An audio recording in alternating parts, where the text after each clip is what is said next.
subscribe to my channel and also press this bell icon. नमस्कार दोस्तों आज हम जानेंगे प्रफुल्ल चाकी के बारे में। दोस्तों, प्रफुल्ल चाकी का पूरा नाम प्रफुल्ल चंद चाकी था। उनका जन्म 10 दिसंबर सन 1888 को उत्तरी बंगाल के बोगरा जिले के बिहारी गांव में हुआ था। दोस्तों, यह बोगरा जिला अब वर्तमान में बांग्लादेश में स्थित है। जब प्रफुल्ल 2 वर्ष के थे तभी उनके पिताजी का निधन हो गया था और उनकी माताजी ने अत्यंत कठिनाई से प्रफुल्ल का पालन पोषण किया। दोस्तों, विद्यार्थी जीवन में ही प्रफुल्ल का परिचय स्वामी महेश्वरानंद द्वारा स्थापित गुप्त क्रांतिकारी संगठन से हुआ। प्रफुल्ल ने स्वामी विवेकानंद के साहित्य का अध्ययन किया और वे उससे प्रभावित हुए। अनेक क्रांतिकारियों के विचारों का भी प्रफुल्ल ने अध्ययन किया। इससे उनके अंदर देश को स्वतंत्र कराने की भावना बलवती होती गई। बंगाल विभाजन के समय अनेक लोग इसके विरोध में उठे थे। अनेक विद्यार्थियों ने भी इस आंदोलन में बढ़ चढ़कर भाग लिया। प्रफुल्ल ने भी इस आंदोलन में भाग लिया था। वे उस समय रंगपुर जिला स्कूल में कक्षा 9 के छात्र थे। प्रफुल्ल को आंदोलन में भाग लेने के कारण उनके विद्यालय से निकाल दिया गया था। इसके बाद प्रफुल्ल का संपर्क क्रांतिकारियों की युगांतर पार्टी से हुआ। दोस्तों, जब भारतीयों पर अंग्रेजों के अत्याचार बढ़ते जा रहे थे, ब्रिटिश अधिकारी किसी भी भारतीय नेता या फिर क्रांतिकारी को अपमानित करने का कोई मौका नहीं छोड़ते थे। ऐसे ही क्रूर अधिकारियों की सूची में कोलकाता का चीफ प्रेसिडेंसी मजिस्ट्रेट किंग्सफोर्ड का नाम भी शामिल था। उससे तंग आकर क्रांतिकारी नेताओं ने किंग्सफोर्ड को खत्म करने का काम खुदीराम बोस और प्रफुल्ल चाकी को सौंपा। दोस्तों, अगर आप खुदीराम बोस के बारे में जानना चाहते हैं तो उस वीडियो का लिंक हमने डिस्क्रिप्शन में दिया हुआ है, आप वहां से वो वीडियो देख सकते हैं।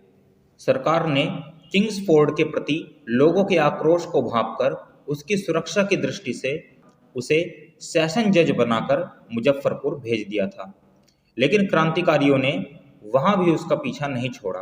खुदीराम बोस और प्रफुल्ल चाकी भी उसके पीछे पीछे वहां पहुंच गए। उन्होंने उस पर कड़ी नजर रखी और उसकी हर गतिविधियों को जानकर अपनी आगे की योजना बनाई। दोस्तों, किंग्सफोर्ड के यूरोपियन क्लब जाने की सूचना इन दोनों क्रांतिकारियों को मिली। वे तुरंत वहां पहुंचे और किंग्सफोर्ड के क्लब के बाहर निकलते ही उसकी बग्घी पर बम फेंक दिया। खुदीराम बोस और प्रफुल्ल चाकी को लगा कि उन्होंने किंग्सफोर्ड को मार दिया है, लेकिन उस बग्घी में किंग्सफोर्ड नहीं बल्कि 2 यूरोपियन महिला सवार थीं, जिनकी मौके पर ही मौत हो गई। इससे बचने के लिए वे दोनों तुरंत ही वहां से भाग गए और बिना एक पल गंवाए वे तुरंत शहर से बाहर निकल गए।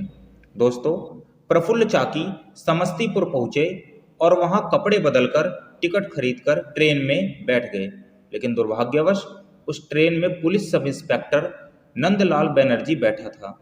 बम कांड की सूचना चारों ओर फैल चुकी थी। उस इंस्पेक्टर को प्रफुल्ल पर कुछ संदेह हुआ। उसने चुपचाप अगले स्टेशन पर सूचना भेजकर प्रफुल्ल को गिरफ्तार कराने का प्रबंध कर लिया। पर जैसे ही स्टेशन आया तो प्रफुल्ल भी खुद को बचाने के लिए बाहर की ओर दौड़ पड़े, लेकिन जब देखा कि वे चारों ओर से घिर गए तो उन्होंने अपनी रिवॉल्वर से खुद को ही गोली मार ली और शहीद हो गए। दोस्तों, कालीचरण घोष ने अपने प्रसिद्ध ग्रंथ रोल ऑफ ऑनर में लिखा है कि इस योजना के दौरान ही प्रफुल्ल ने अपना नाम दिनेश चंद्र राय रखा था। घटना के बाद जब उन्होंने स्वयं ही अपनी जान ले ली तो ब्रिटिश अधिकारी के लिए उनकी पहचान करना अत्यंत मुश्किल हो गया था। इसलिए इन क्रूर ब्रिटिश अधिकारियों ने उनका सिर धड़ से अलग कर स्प्रिट में रखा और उसे लेकर पहचान के लिए कोलकाता ले गए। वहां पता चला कि यह दिनेश चंद्र राय कोई और नहीं बल्कि रंगपुर का प्रसिद्ध क्रांतिकारी प्रफुल्ल चाकी था। दोस्तों, जिस तरह चंद्रशेखर आजाद ने अपने जीते जी अंग्रेजों के हाथ न आने की प्रतिज्ञा की थी, ठीक उसी तरह प्रफुल्ल चंद्र चाकी भी एक ऐसे क्रांतिकारी थे जिन्होंने ब्रिटिश हुकूमत के हाथ न आने की अपनी कसम निभाई और 20 साल की उम्र में ही खुद को गोली मारकर अपनी जान दे दी। दोस्तों, प्रफुल्ल चाकी का बलिदान न जाने कितने ही युवकों के लिए प्रेरणा स्रोत बना हुआ है। और उसी राह पर चलकर अगणित युवाओं ने मातृभूमि की बलि देवी पर खुद को होम कर दिया। दोस्तों, सन 2010 में चाकी के जन्म दिवस पर भारत सरकार ने उनके सम्मान में एक डाक टिकट जारी किया था। इसके अतिरिक्त उनकी स्मृति को बनाए रखने के लिए और कुछ नहीं किया गया। तो दोस्तों, आज की वीडियो में बस इतना ही। अगर आपको हमारी ये वीडियो पसंद आई हो तो हमारी इस वीडियो को लाइक और शेयर कीजिए और हमारे इस चैनल को सब्सक्राइब कीजिए। हम ऐसे ही देश के महापुरुषों की जीवनियाँ आपके सामने लेकर आते रहेंगे। तो मिलते हैं अगली किसी वीडियो में, तब तक के लिए जय हिंद।